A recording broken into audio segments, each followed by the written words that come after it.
سلام كبرات تخاتلتي ناي لوم معلت مدبنا لكع خمتي أب أرست زنببكمو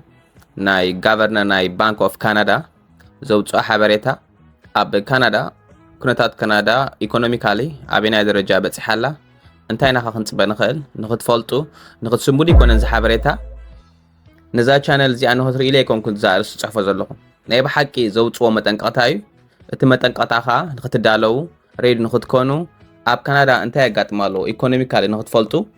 معرخ ندي كاسباب عداعتي خمزلون كل نجر يخبر كمزلون كومون كل مزي ناي تريد وورز كاد زلو أمونغو كندان أمريكان شغلت ألبون نتقطيم سوزلو نخل دلوقت نختكونو ريد خونكم نخت نحبهم بال بانك أوف كندا غافرنر أم حدار مالتي زوجو حبريتايو أقداس حبريتا سوزخونه حدا إنه وانا جزات بفلاي زوم مورجيج تصبيد لهم أم حداس مالتيو انت عنت الواتات كتصبيد خلو كل يخبر سوزلو فلا حجي مبزحتهم بجزء بانديميك جزاكم علىهم حجم حداس كمتسيو انت كتصبيد خلو سلازي كوتا اتا أقداس زبحال حبريتا بفلاي نايزي بانك أوف كندا زوجو حبريتا every time أقداسي نايلو مجن فولي زقبر نجر لك عبت مستناي دونالد ترامب قبل على كندا غير وزلو تعرف ماركارني كاب أمريكا بتشي خابز ملس بزح زوت ريو لوتي نبرن سلازي إذا تعرف تطاقب الديو زوت لوت ساي نبرن حجي زوت حبريتا أقداسي نعنا مخنياتو أبينا درجة نحكيد financial economical كنداس نبينا جزء أتمرح زلا نغفار حكم إليكم كون جن نابرا ساعات بكنداس كمي تم حضروا لهم تريول لهم أنت قلنا جن زي كلاتنا بفولي كينيكاتلوت أنحنا بزي كندا جن شغلة البونت مبزحته سب صراحة سينو good days غبابة مالت inflation دققت نجارات ولا بسبب باني زخون شكر زخون دققت نجارات معرخ ندي كبير له كزخراي معرخ ندي كبير له interest أبينا درجة بتحله insurance مكينة هتجزسي ما رأيت معك أزي كبير سوزله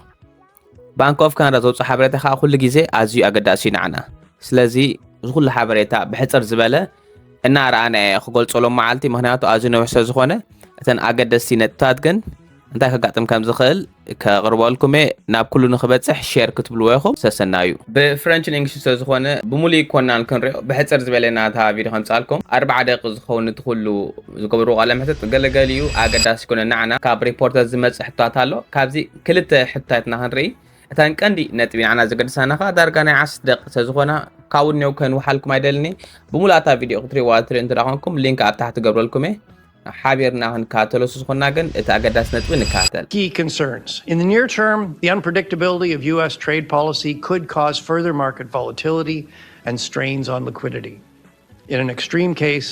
market volatility could turn into market dysfunction. In the medium term, a prolonged global trade war would have severe economic consequences. It would reduce growth and increase unemployment. This could, in turn, have important ramifications for the financial system. With debt still at high levels, some households and businesses may be unable to keep up with payments.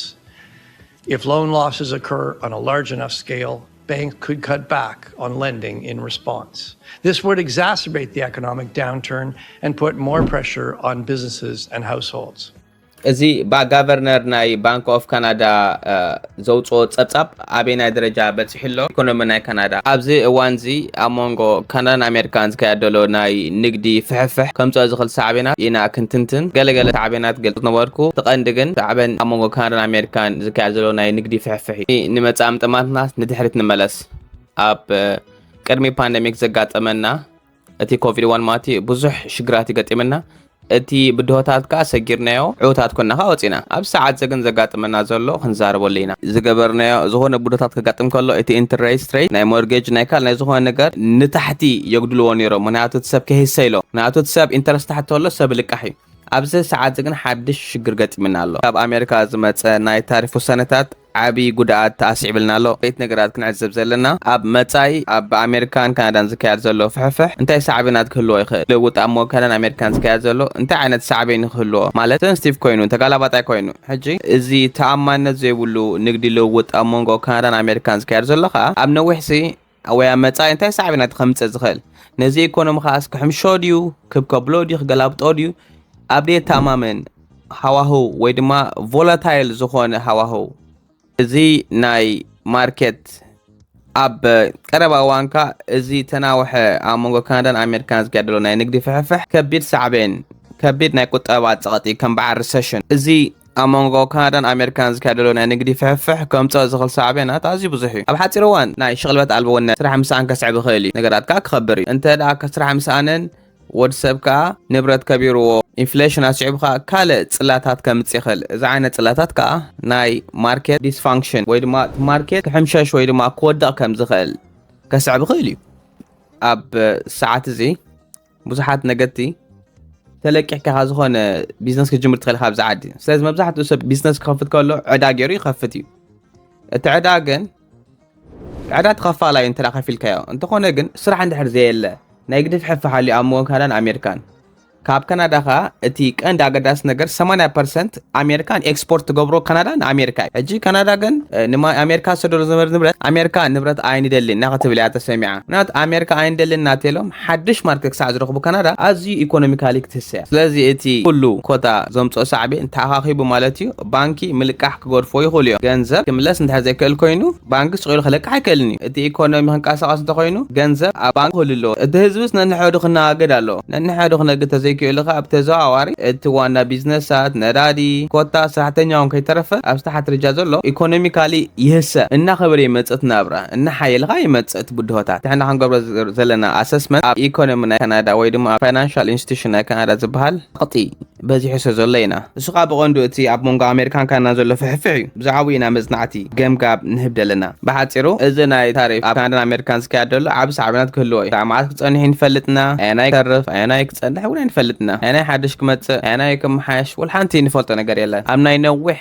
ገምጋም ከነምፅኣሉ ንኽእል ኣናሊሲስ ወይ ድማ ናይ ገምጋም ኩነታት ክንውስን ይኸብደና እዩ ልክዕ ክዛ ቅድሚ እዚኣ ዝገለፅኳ ማለት እዩ እንታይ ከጋጥም ከም ዝኽእል ሲ ኣዝዩ ክኸብደና እዩ ምክንያቱ እንታይ ክመፅእ ምዝ ናይ ኣሜሪካ ሓድሕዳዊ ናይ ትሬድ ውግእ እንታይ ሳዕቤን ኢኻ ክህልዎ ሲ ብናቶም ተመርኪስና ኢና እዚ ክንብል ንኽእል ሕጂ እዚ ንግዲ ኣብ ኣሜሪካን ካናዳ ዝጋጥም ዘሎ ኣብ ካናዳ ብልክዕ እንታይ ዓይነት ፅልዋ ክህልዎ እዩ ዘውፃናዮ ገምጋም ኣሎ እዚ ንገብሮ ዘለና ገምጋም ሓርፋፍ ገምጋሚ ብልክዕ እዚ ከጋጥም ማለት ኣይኮነን ከጋጥም ዝኽእል ኢና ኣቐዲምና ንግምግም ዘለና እዚ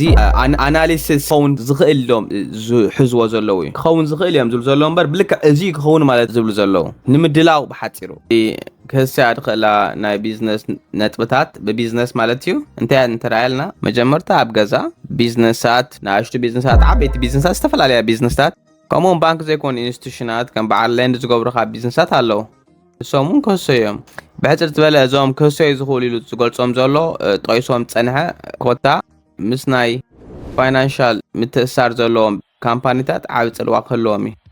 ብቐንዲ ኣብ እንታይ ትሪኦ ክመስለኩም ኣብ ናይ ኢንሹራንስ ናይ መኪና ማለት መኪና ትገዙ ከለዎም ማዕረ ክንደይ ክቡር ዝኾነ ዋጋ ክትከፍሉ ኢኹም ዋይ ይኸብር ኣሎ ኣብ ገለገለ ፕሮቪንሳት ናይ ካናዳ እቲ መንግስቲ ናይ ካናዳ ባዕሉ ሳብስዳይዝ ዝገብሮ ንስኻ ትኸፍሎ ክውን እዩ ፍሉጥ እዩ መኪናኻን ዓመተ ምህረት ክንሪኦም ብዮም ዱትሙን ልካ ኣረ ኖ ኣይ ቲንክ ኣብ ቢሲ መስለኒ ከምኡ ኣሎ ወይ ድማ ኣብ ሳስካችዋን እውን ከምኡ ኣሎ ኣብ ኣልበርታ ግን ከምኡ የለን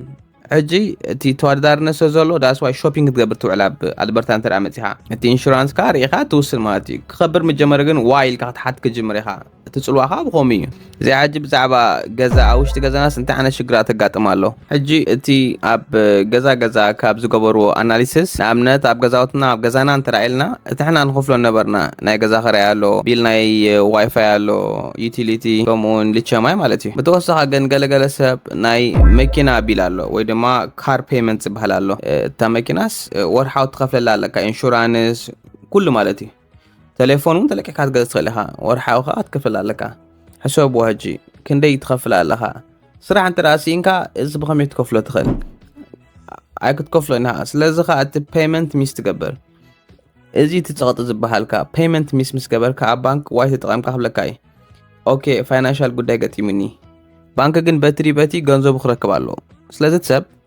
ኣብ ክኸፍሎ ዘይክእል መዓሙቕ ይኣቱ እቲ ኣብ ሎሚ ዓመት ካብ ዝገበሮ ማለት ዳርጋ 60% እቲ ናይ ገዛ كخفلكم ديك ولينا نرزلنا اتنات كا انترست ريت كا حاجه تحدثي خا ازينا خبري خيدالو ناي مورجج اكسبرت كون كنا ግን يفعلالي بانديميك وزحات سبات يوم غزا شعوان انترست ريت بتاعم تحت نيرو كساب 2% حانت وغلا نيرو سلازي بتاعم تحت نيرو مالتي ابتو شعو غزي ግን ብዙ حساب كا ገንዘብ አይነበረን ምክንያቱ ስራሕ ተዘይብልካ ገንዘብ ካቢኻ መኸተምጽ ኣብ ሰዓት ዝግን ነገራት በጣም ይወስኹ ዘሎ ስለዚ ኢንተረስት ካ 2.2 ክኸውን ካብ መጀመርታ ተኸፍሎ ዝነበርካ ኢንተረስት ካ 1.2 ስለዚ ወስኹ ጽንሐካ ካብ ተቀደም ዝነበረ ኢንተረስት ኳ ታሕቲ ዘሎ ስቲል እትሰገም ግን ካብ ስራሕ እንተራእተ ሶይካሲ ከመልኪ ካ ክትከፍሎ ትኽእል እዚ ጉዳይ እዚ ኣስባዋስ ከሙል ሃገር ክጸልዎ መብዛሕቱ ግዜ ግን እትሰብ ስራሕ ሲንሶ ዘሎስ ከመሊ ቢል ክከፍሎ ትኽእል በጣም ይኸቢድ ናይ መኪና ኣለካ መብዛሕቱ ሰብ ካን መኪና ተለቅሕ ይድገዝ ኣብ ስራሕካ ተብጽሓካስ መኪና ተድልየካ ስለዚ ቴሌፎንካ ገደኒኻ ቴሌፎን ወርሓ ክትከፍል እምበር ንኽትሰርሕ ሲ ግድን ቴሌፎንካ ክትቆርጽ ኣለካ ወርሓዊ ተዘዋዋርስ ንኽትሰርሕ ተወጽኦ ዘለካ ቢል ኣሎ ስራሕ እንተ ረኺብካ ግን ነቲ ቢል መኽፈሊ ስራሕ ዘለካ ትከፍሎ ኢኻ ስራሕ ተዘይብልካ ግን ኮምፕሊትሊ ህይወትካ ስፋሒሉ ኣሎ ማለት እዩ ኣዝዩ ከቢድ ብቐንዱ በዚ ጉዳይ እዚ ክትቀሱ ኩሉ ከም በዓል ትሬድ ኤሌክትሪሻን ሜካኒክ ዋና ዓና ዝምሕረና ናይ መስልኒ ስራሕ እዚ ስለዚ ንኹሉ ከረኻኽበሉ እዚ ብፍላይ ዞም ኣብ ትሬድ ዘለኹም ኣብ ኦቶ ኢንዱስትሪ ሕጂ ትራፍ ምንታይ ኢሉ ኣዚዙ መብዛሕት ንብረት ኣብ ኣሜሪካ ክንሃንጾ ንኽእል ኢና መኻይና ኣብዚ ክንሃንጽና ንምንታይ ካናዳ ክትሰደልና ኩሉ ትዘርልስ በዓልና ክንሰርሖ ንኽእል ኢና ስለዚ ክዞም ኦንታሪዮ ሲ ብዙሓት ሰባት ሰራሕተኛታት ካብ ስራሕ ክወፁ እዮም ኢኣይ ኣሎ ኦፍ ኮርስ ግን ኢኣይ ውሑድ ይተእትዎ ኢምፕሎይመንት ኢንሹራንስ ኣዝዩ ውሑድ እዩ ከኣኽለካ ኣይክእልኒ እቲ ኣጋጢሙ ዘሎ ሽግር ብፍላይ እቶም ዓብ ዕዳ ዘለዎም ዓብ ካምፓኒታት ዝኸፈቱ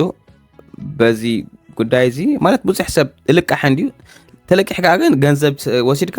ኢንቨስቲጌርካ ቀስ በቀስ ክትከፍሎ ትኽእል ኢኻ ገለገለ ግን ዓቢ ገዛ ከፊቶም ዝኾነ ዓቢ ቢዝነስ ከፍቱ እጂ ምዚ ናይ ትሬድ ሽግር ግን ክሳብ ክራይ ተኣኪቡሎ ቢዝነስካ ብዙሕ ክሰርሕ ኣይከኣልክን ምክንያቱ ምዝ ገጢሙ ዘሎ ሽግር ማለት እዩ ስለዚ ዕዳብ ልዕላት ንሕርቲ ወስድካስ ቢላ ኣሎ ካልእ እውን ኣሎ ይትልትለካ ዓብ ፀቕጢ ኾነካ ኣብ ሂወትካ ብኸመይ ዳ ክትከፍሉ ኢኻ ባንክታት ነዚ ከጋጥም ዝኽእል ወይ ድማ ኣጋጢሙ ካብ ዝነበረ ብዙሕ ምድላዋት ገይረን ኣለዋ ክንጻሮ ንኽእልና ዘጋጥም ሽግር እንብላ ደለዋ እቲ ትጽቢት ከዓ ገብሩ ኣለዉ እቲ ከጋጥም ዝኽእል ሲ ሃንደበታዊ ንኸይኮነ ማለት እዩ ብኩሉ ይጥምቶ ኣለዋ እንታይ ክገብራ ከም ዘለወን